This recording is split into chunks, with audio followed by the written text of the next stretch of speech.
τέλος αυτό εδώ είναι το σκουλίκι, έτσι το λέω, διότι δεν έχει κανένα αισθητήρα στην πραγματικότητα. Έχει από κάτω είναι πάρα πολύ απλό. Είναι ένα ρομποτικό όχημα από το eBay με αυτά τα κίτρινα τα μοτεράκια τα μικρά, DC Motors.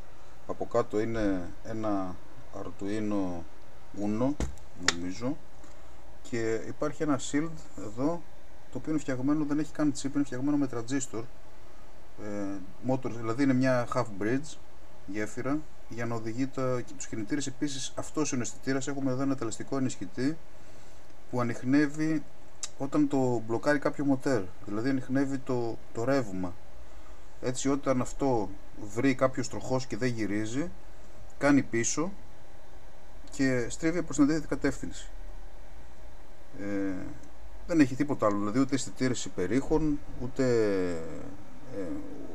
υπέρυθρων, ούτε κεραίες, τίποτα απολύτως. Ο μόνος τρόπος που αποφεύγει τα εμπόδια είναι με το ρεύμα, με την αύξηση του ρεύματος να μπλοκάρει κάποιος τροχός.